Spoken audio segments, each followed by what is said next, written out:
Nature Revisited. When I was making the film, Negotiating with Nature, the one person I really wanted to interview was my daughter. I wanted to add a younger voice, but she wasn't comfortable. I felt the same way when I started Nature Revisited, but with the difference that this time she agreed to do it. I have always felt that it is very important to listen to what the future generations have to say and what they are thinking when it comes to any particular issue. We need to hear more from them. The more we hear, the more we might sense an urgency that we must have before their futures become our past.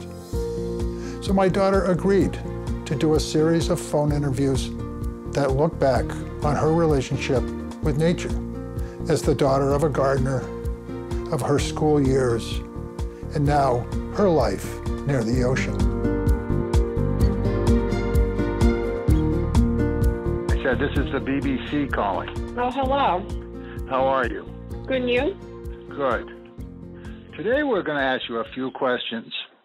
First question is, what are some of your earliest memories of your playing in nature? Definitely going to the stream, the little brook over the bank, and looking for rocks because I loved collecting rocks. I always liked collecting rocks that looked like dinosaur eggs that were kind of shaped ovalish, and those were my favorite.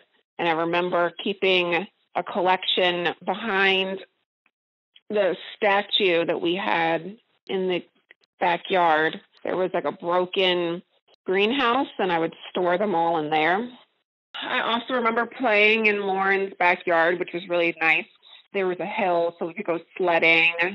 There was a swamp area too, so in the summertime, I remember getting my boots stuck, and I peed my pants because I was laughing so hard. Your memories of playing outdoors help in your development as a person?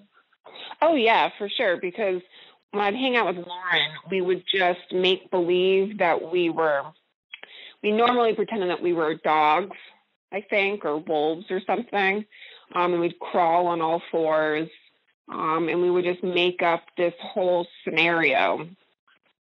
But playing outside, we would always just create these fairy tale adventures. You know, we were never ourselves when we were out in the woods. We were always different characters, whether we were animals or fairies, or even when we'd go to the pool, we'd be mermaids or otters or something like that. So it helped with the development, definitely, of being creative and having to make up your own world with the surrounding that you're in. And it was nice. It was almost like you would see everything a little differently. Do you remember at all being afraid of nature or being afraid to be in the woods? No. But no, I was never afraid. So your garden wasn't just a few flower beds. It was more of a beautiful perennial garden that just kept growing. Started off with, I'd say, in the front, and then it just grew into the side and then into the back. Your garden has, I would say, like 3 levels to it. It was huge. Like, you could get lost in it. It was just insane. It kind of felt like once you went around the back of the house and you saw this immense perennial garden, it was kind of like a secret garden almost. You weren't expecting it. We both know that you had a special tree. Why it was important to you?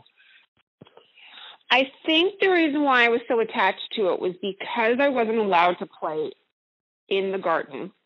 I couldn't play basketball. I couldn't play soccer because I mean, for obvious reasons, I'd probably trample all over your nice flowers because I'd be, 5 or 7, and I wouldn't understand.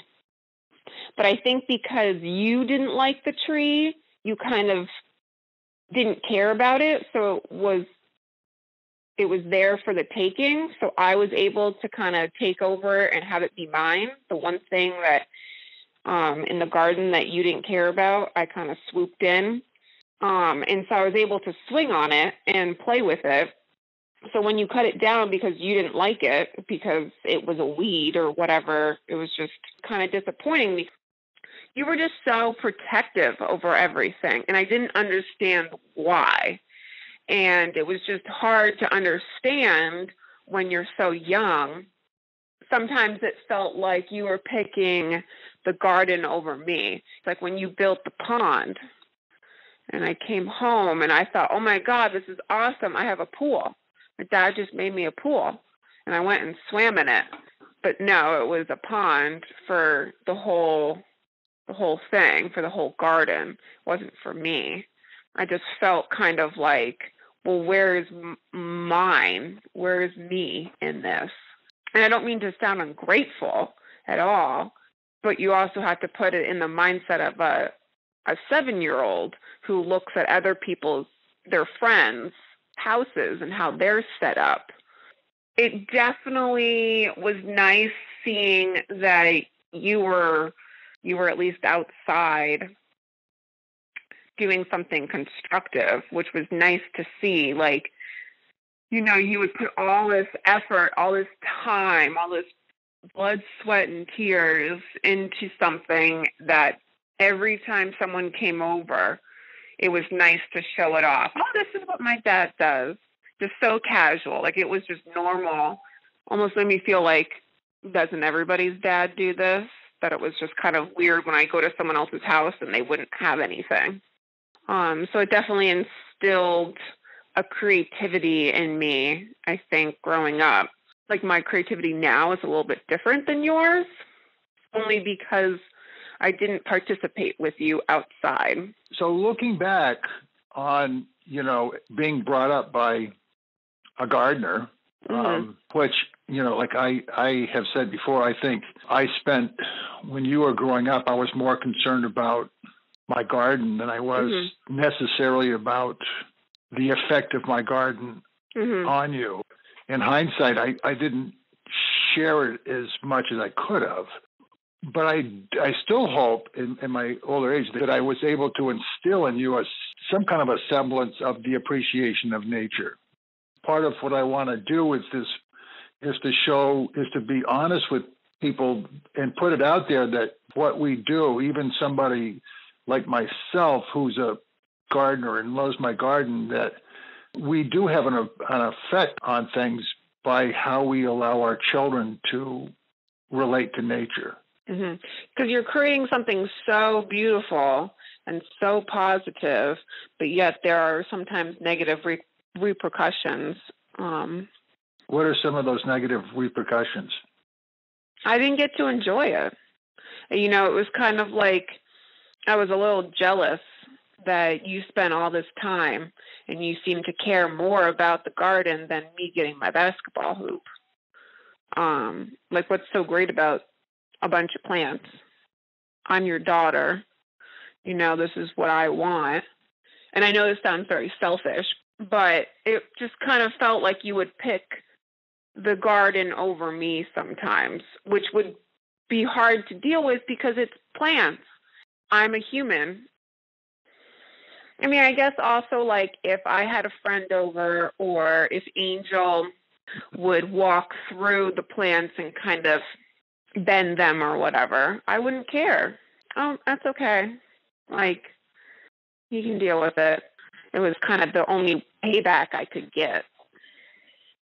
So what do you think was one of the positive results of my having a garden? Creating something that you're proud of. You know, the thing about the garden is it's going to take time. You're not going to have this result overnight. And you have to be patient. So that's definitely a positive thing to come from it. Just creating something, you know, all these plants, like, we need to start growing things, not only because it's good for the soul, but it's good for the earth's soul as well. And we need to start caring about it more so than just thinking that it's always going to be there. Well, no, I mean, you brought me into nature. You brought me on hikes. You brought me out to play in the woods, and we definitely had a connection there. But when it comes to your garden and the garden around the house, that was your thing. You didn't want anyone else to touch it. And I mean, it's totally understandable. You definitely brought me out into nature, and you definitely helped me create a connection with it. But when it comes to the garden and planting things and moving things around and creating how it's going to look, that was your own thing. You brought me places that weren't your garden, but you brought me places to get connection. And that's great. Maybe that's a better way to handle a child. I don't think I would understand the garden as a child, but I understand brooks and streams and little hikes and hanging out in the woods. The woods is intriguing, and it's different because you come home every day, you hang out in the house, and the woods are mysterious, and you can definitely create your own sort of adventure when it comes to the woods. What would you say the difference was between my approach to the woods and my approach to my garden for you? Well, from where I am today, I can definitely see a difference between the woods and the garden. Growing up, you definitely took me to the woods, but you didn't necessarily force me into your garden. I now realize that a garden has to be more of a voluntary endeavor, meaning like you have to force yourself in order to create it. The woods are always going to be there. I go to it, whereas for my garden, I have to bring it to me. So for me, I live in an apartment, but I do have a nice little yard, and I could choose to just keep it as a yard. I can just choose to have it just be grass and mow it when it needs to be mowed, and that's it. But I've chosen to create something, so I had to bring the garden to me. I had to dig up the soil. I had to get pots. I had to get the seeds. I had to get a watering can. I had to get all these things and bring them to me. And then I have to create it. And I have to tend to it. The woods are always going to be there, but my garden's not. So when I stop tending to it, it's going to go away. So during your school years, did the schools do a whole lot that had to do with nature? I know in elementary school, we would do some stuff outside, besides recess, but I know we would do the monarch butterflies, and we'd go out and see all the milkweeds. And we also had this, is it a wigwam, a Native American hut, and we started building it out behind the school, but I don't know if it ever got completed. In middle school, all we had outside was gym class, and that was it. I think what schools need to do is they kind of stop anything that has to do with being outside in middle school, I feel. At least when, in the school system that I grew up in. I think that if they would hold classes outside, that's a great thing to do. Not many teachers do it, and they should do it more often. They think, the kids aren't going to focus, they aren't going to pay attention. But actually, I feel like it would be the opposite. Get them outside, get them some vitamin D and some fresh air, and just kind of have more of a conversation with the students rather than just sitting there lecturing them and talking at them. I think that's one great way to get, nature into students' lives more readily, is to just go outside for a class. High school, I know they did create a garden outside, but I think that was, the year after I had graduated. So there really wasn't much of that the school system had integrated with nature outside. I'd say we mostly had it when we were younger in elementary school, but even then it wasn't that much. It was definitely hard growing up.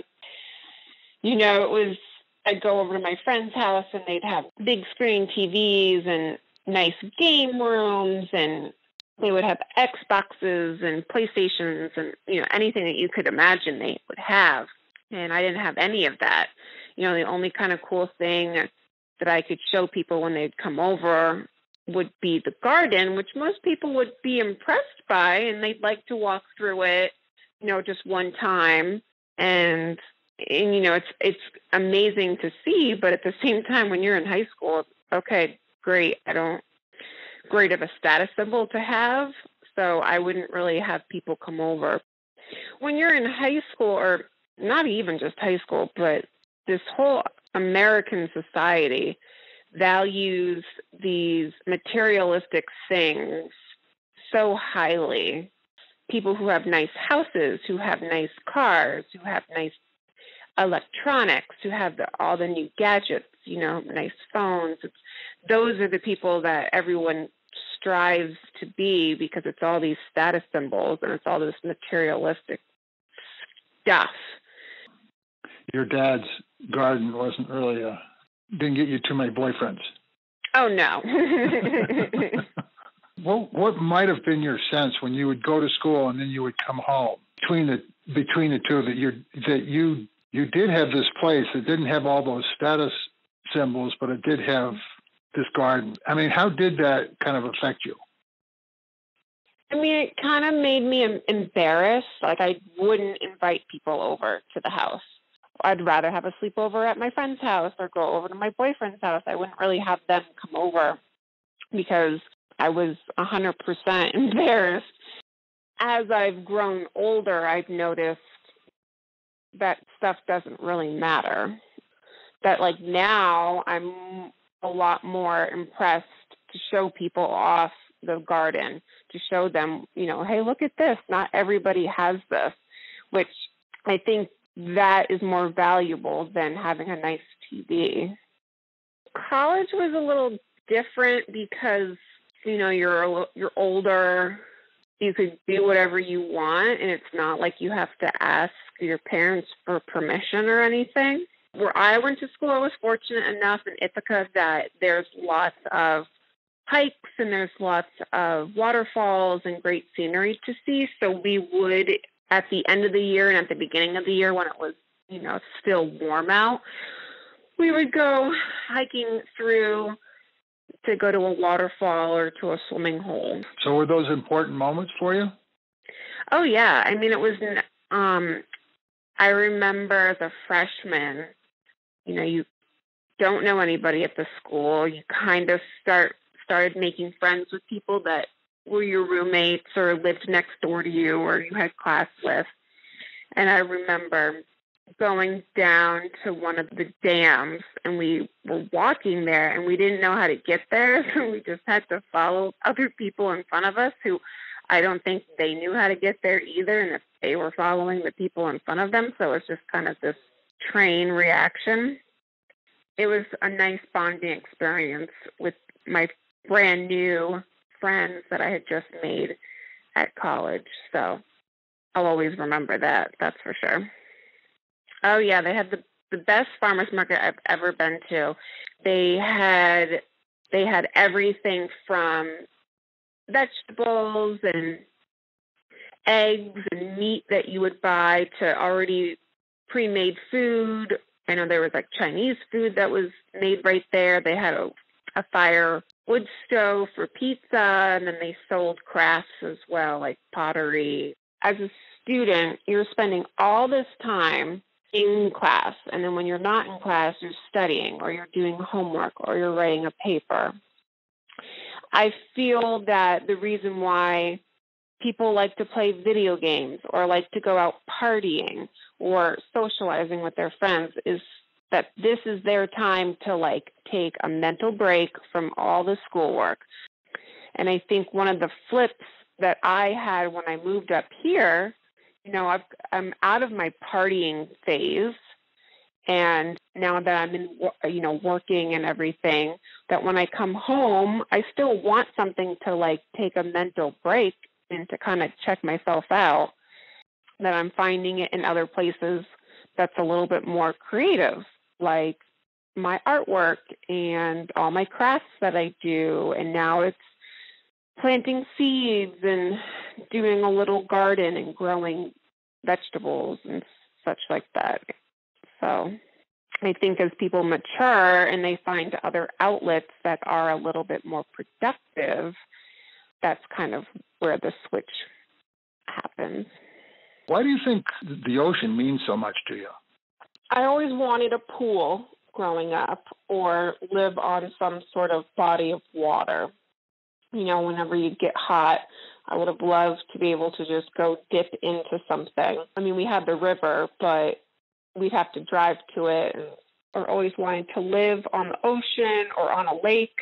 I just like the idea of running into the water or jumping off of the dock into the water.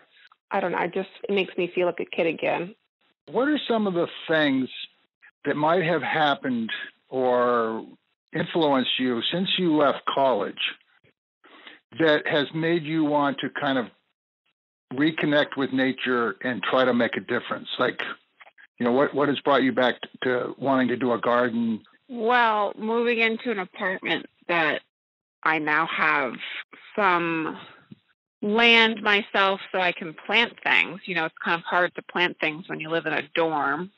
So I've had some freedom there where I can plant my own plants in the ground, which has helped. And then moving to Portland, which is definitely more of an environmentally friendly city, that just being around other people who are environmentally friendly kind of influences me as well.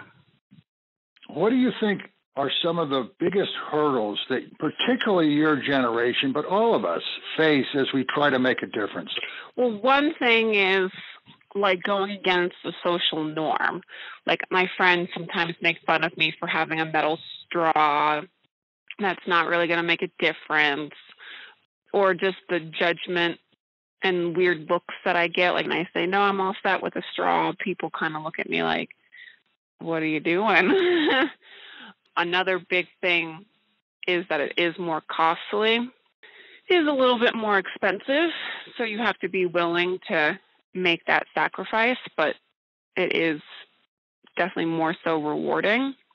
A lot of people say that there are some big changes ahead for us, that in order for us to really correct some of the things that man has done and is doing, that there's some big changes ahead.